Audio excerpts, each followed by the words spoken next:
Hi friends, we are going with Spice Girls today, talking about the core, 15 minutes, moving, trying to make sure that we are getting you feeling better, healthier, joined by my very lovely Dancy, Dr. Maha, Lexi taking her midday nap as she always does when we go live.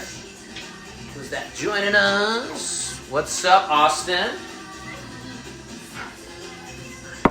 Alright, so she's going to take a break from loving Lexi for a second. No! Alright, we want to talk about the core. What does the core consist of? Follow along at home. Answer down below. Other ways we can think about it is calling it the trunk. So really the midline stability. I think of it in a kind of physical therapy setting. And yes, I do have my mask ready to go in case Maha gets too close. But the top being the diaphragm of the core here, the trunk. Bottom being the pelvic floor. So if you've heard of Kegels, exercises, stuff that we can kind of incorporate. So you have this kind of can effect. You have a top and a bottom. And then through the middle we have the core that we think about when we're working on our six-pack abs. But we have the obliques coming through. We have this transverse abdominis. So it's important that we understand this as we're starting to work through here. So exercise number one we're going to do is a simple breathing exercise. Can you breathe into your belly? Put one hand on your chest, one hand on your belly. It's an assessment I do with all my virtual clients. Maha's going to do it. Lexi's going to do it. Take a deep breath in through the nose, out through the mouth. Can you get the belly to breathe and expand? That means your lungs are filling up. They're getting all of this going. If you're breathing and you're breathing a lot through your chest, which a lot of folks do, a very high amount do. What's up, Johnny? If you're breathing up into your chest, we don't like that. It's not efficient. And again, that's kind of keeping us in this state of fight or flight. If you really want to calm down your nervous system toward the end of the day as you're getting ready for bed, something to do throughout the day. If we're talking about being meditative, being mindful, it's really good to think about taking these deep breaths into the belly. But right before bed is the best time because that's really going to help your nervous system calm down and get you ready for bed. Thank you, Spice Girls. They should be going still. So, A, we got that breathing exercise going. B, 2, we're going to work on pelvic tilt. So, bend at the knees and the hips. And you want to join for this? We can kind of both do this facing here. So, can we, hands on the hips, go into an anterior pelvic tilt and a posterior pelvic tilt, trying to isolate just the pelvis. So the cue we use here in physical therapy a lot is you have a bucket of water and you're trying to pour that water forward or you're trying to pour that water back. So, and the idea is we really want to isolate through here, through this plane as much as possible. Can you get that going? Just tilt and you see this kind of extension through here and then tilt back. How'd that feel? Fine. Fine. All right. Number 2, we're going to keep going on this theme, is a golf drill, but I think I like it for all humans. Same concept. If you get into this nice athletic stance, you can pretend like you're swinging a golf club, okay? And then we want to see if we can dissociate our upper body from our lower body. So can we just move the upper body without moving those hips? Let's see if she can do it. She's not a golfer, not much of a golfer. So we're going to keep the hips from moving. Good. And if you can do the upper without the lower moving, you're going to now do the opposite. So can you now get the hips moving through that rotation without the shoulders moving? It's a little harder. Yeah, it's tough. No, I'm not sure which direction you're going to move. So yeah, both ways. Both ways. Like you're swinging that same thing we were doing with both. So you can reset. So stop there. So do both. The full like swing through. Yeah. And now stop the shoulders and just do the hips. Hips don't lie. Good. Very good, very good, very good. All right, so Joey is always watching. Joe is always watching. All right, so we were able to dissociate, get the hips moving, everything like that. Let's have you down on the floor, my dear. On your back. On your back. We're going to talk about the hollow position. Very often misunderstood. Just because you're getting a nice burn through here, especially with all these home workouts, a lot of ab burners, doesn't mean you're really engaging the proper core. So legs up toward the sky, hands reach for the legs. All right, so holding there. This is that hollow position we're looking for, right? Ribs are coming up towards the hips, so everything tight there. Same thing as if I was going, and she's going to keep holding here. How you holding that? You holding good? Good? She's good. So from there, same thing if I were to go to punch in the stomach, right? You're able to brace. You have that instinctive brace. She's doing that here. She's going to start to lower, bring the arms up overhead here, and she's keeping the shoulders up as much as possible. So if you're following along, again, you should start to feel a little bit more tension here. And then bring the legs down slowly, slowly, slowly. And we're going to see how long we can hold this. I'm keeping a hand on the low back, and she starts to lose it a little bit there. So that might be where she's holding. If you have a partner who can press down here, right, we're holding strong. Should be able to have that same tension up here, holding strong. I don't know what happened to the Spice Girls there. She was holding, she was doing a good job holding there. So, if you see Hollow Rocks, I don't know if she keeps hearing the name. I don't know. Yeah, I think she thinks she's hearing her name. Anyway, coming back to this. So we have that hollow position. So that's a kind of a, maybe we'll call it a middle tier advanced version of this, but there's ways we can make it harder, make it easier, depending on where your legs are. Hopefully you feel that, you see that. So the other part of this I want to see is, can we arch up the same way we were doing it standing? Can we get that arch back and forth on the floor? So she's arching away from the floor, I get my hand underneath, and then she's pressing her back down into the floor as much as possible. It's really important to feel the difference between that anterior pelvic tilt where she's arching away, where a lot of folks live, especially ladies, and her especially, a lot of ladies, and I'm exaggerating, but living in this hyperextension where you're kind of relying on your hips, you're living and walking around like that. So, again, a little bit of an exaggeration. So, if she can press her back down into the floor, that's that pelvic tilt, posterior pelvic tilt bracing, where we can now get into a better position. So she's doing that. I should be able to step on her stomach if I really needed to, but that's going to help her engage there. Good, tight there. From there, we want to put all core exercises to be working through that concept. So let's do a dead bug. One of my favorite, most kind of simple versions. She's going to bring both legs up to 90-90. I'm going to bring both arms up. You can do something where you have like a PVC or a foam roller or a pillow, a ball in between here, but without that, we can just have some tension here, right? So I'm able to press through here. We're going to do opposite arm, opposite leg. That stays the same, and she's going as far as she can. If she goes too far, again, you're going to see this jutting out, and we're trying to move them at the same time, and just switching dead bug. So follow along. See if you can feel it. Again, I can see she went a little fast there, so she had a little bit of loss there. Good. One way, I don't want to steal Lexi's blanket. One way we can do this, I'm going to take this blanket I have randomly here, and let's reset Maha. She's going to lift her hips up. I'm going to put this blanket underneath her low back, okay, and come on down. So it's thick enough where her job, if I'm the partner, I'm giving this a pull this way, so she's going to go up and start the dead bug again. Shoulders up. Oh, shoulders up. You know, yeah, you can keep it, fight there. Yeah, it adds a little more flavor to it. So I'm pulling on this blanket, and she really has to fight to push that down. A bit harder, yeah? Or just, you're good. Yeah? She can't even talk. She's working so hard. Hey. Hey, I'm pulling. Okay. So dead bug, we always want to, she's a dead bug. We always want to stretch out, rotate, so a lot of core happens to work there. Show us a few sit-ups, Maha. With my legs out. Whatever you would normally do for sit-ups. So butterfly sit-up takes a little bit of pressure off of the hip flexors, and in general, I like to avoid the sit-up because you see it puts us in kind of a rounded body position. So, and in general also we're using a lot of momentum. We're using these kind of rectus abdominis muscles, which aren't a bad thing, but it's just not the most important thing for dealing with, again, the core, the true core. So sit-ups are kind of nice in theory, but these muscles are very much not the most important thing.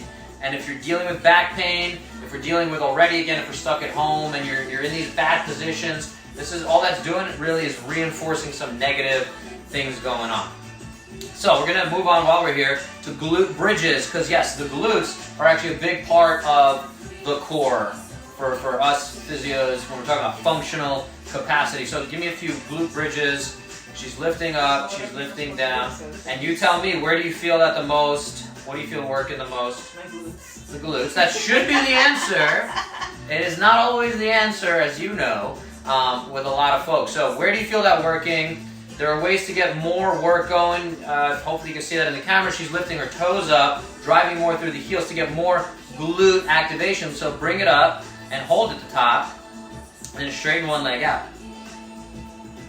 Good. And then trying to not lose that stability. That's where the core comes in. That's where the glutes have to work with the abs, and switching legs exactly like that, back and forth.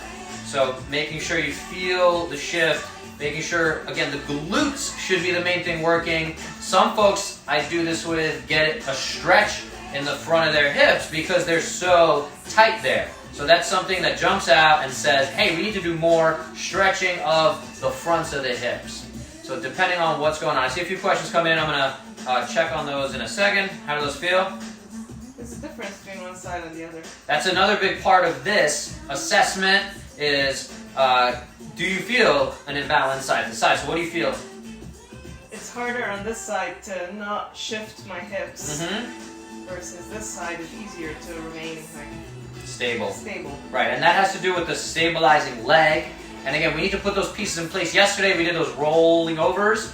If you missed that, check out the YouTube channel. All these are getting archived and they're stored on my YouTube channel, Dr. Bo Benko DPT. So, makes sense though, as far as putting those pieces together. Yesterday she did have some imbalances with how well she can roll. The rolling is something we need to be doing every single day. While we're here, let's go on all fours. We're gonna go to the bird dog.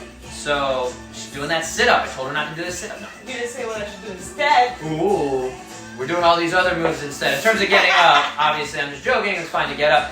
Bird dog, again, I see this done wrong very often. So with the bird dog, we want to make sure this through here, core, is staying nice and strong. I should be able to serve dinner on her back. I think you're good in terms of things behind you and in front of you. So we're going opposite arm, opposite leg.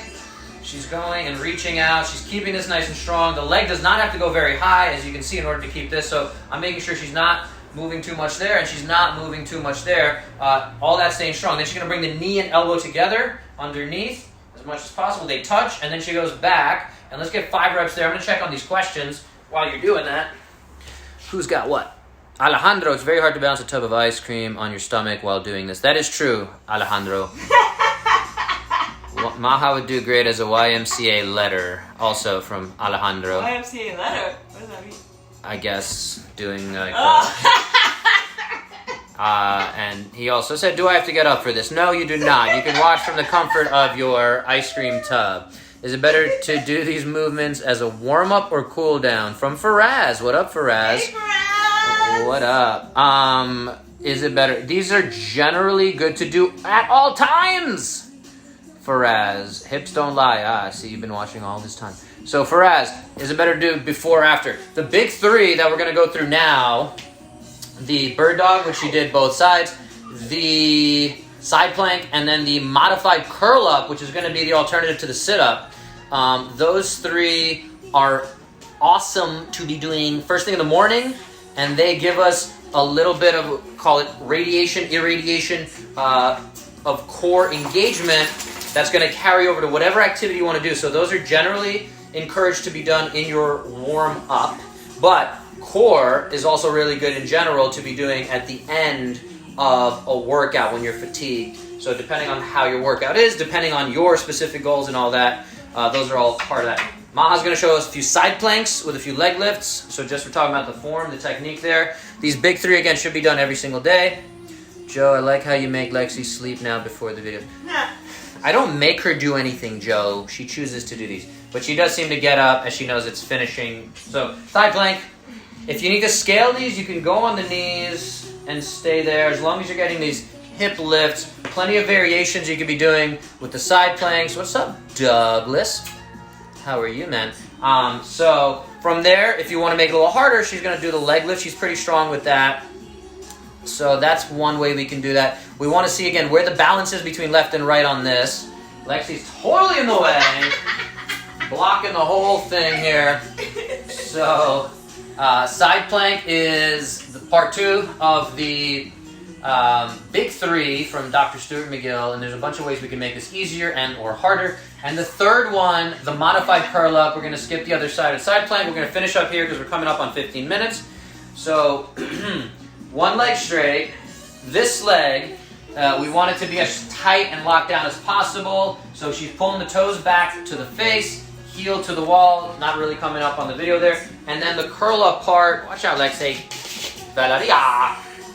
Belly dancing extraordinary. You missed some of our belly dancing before, Valeria. Anyway, you should rewind. Sorry. So from here, hands go behind the low back, and she's Lexi. Get out of the camera. Okay. She's gonna engage from the upper abs, keeping this all in a straight line, and she's gonna do a sit up from there. All right. So making sure she's going there. The head is staying neutral, and she's engaging from upper abs. Again, the idea here is not to give you a six-pack per se. It's to wake up these muscles, right? The bird dogs are activating other parts. The side planks are activating other parts. So with all these combined, good girl, Lexi, she's drinking water. It's always good. After her nap, she gets thirsty. So with all these 3 combined, if you know Captain Planet, our powers combined, we get a nice, solid core. Lexi does have perfect form, Alex. Thank you. So anyway, so 10 per side. We like to do this with one leg up and the other leg nice and locked out. Hey, Nana. Hi, Nana Fofana. And Lexi's drinking my coffee. Don't do it, Lexi. All right, so big 3. Make sure you're doing those every day. First thing in the morning is the best time to do it. For me, and before a workout is another good time to do it. To Faraz's question. If you guys have questions, leave them in the comments. Thank you guys for tuning in. Any thoughts from Maha? Core is on fire. It's good. Feels good. Yeah, so again, the idea is to wake it up, not be, oh yeah, I'm feeling ripped right now. Although I am feeling kind of lean. Breakfast burrito. Got us lean. All right, guys. Let us know if you want to see specific things in the days coming up. What's that? Nana. Hi, friend. Nice. What's up? And Lexi still in there. Recap 3. Repeat the big 3. The big 3, one more time for Faraz, is the bird dog. You want to do a quick run through demo as we finish up bird dog? So left arm, right leg, and or opposite, right leg, left arm. Elbow goes to knee, making sure we're not overextending. I'll do that quick one real quick. We see this kind of like overarching. Yeah, don't do that. Don't do that. So that's number 1, bird dog. Number 2, side plank. I'm going to show the side plank here. You can do it on the knees, hips up, so you're working on that stabilization, legs straight, going up, leg lifts, any version. There's tons of exercise that we can do from Lexi's butt. We can do it from Lexi's butt. There's tons of exercise we can do with the side plank variation there. And number 3 is that modified curl up with hands behind the back. Lexi's blocking it again. Oh my God. Get your butt out of my life. Lexi, what are you doing? She just knows. She just knows. So modified curl up, number 3 of the big 3. We're just trying to get those upper abs to wake up. All right, kind of like a hollow rock progression. If these feel way too easy for you, you are not doing them right. You don't want to lead with your neck. You don't want to lead with your neck. You want to keep everything in one straight line. Lock that leg down here. Lead from upper abs. Feel that. Lock the neck down. There we go. Straight line. 10 per side. Don't get sloppy with it. Thank you for the question, Faraz. Good to see you. Hope everyone's doing good back there in Dubai. Any other questions before we wrap up? Nope. Awesome. We got something on the Instagram. Thank you, Maha. I don't know what that little thing there is. All right. Cool. Talk to you guys tomorrow. Peace. Lexi's ready to play.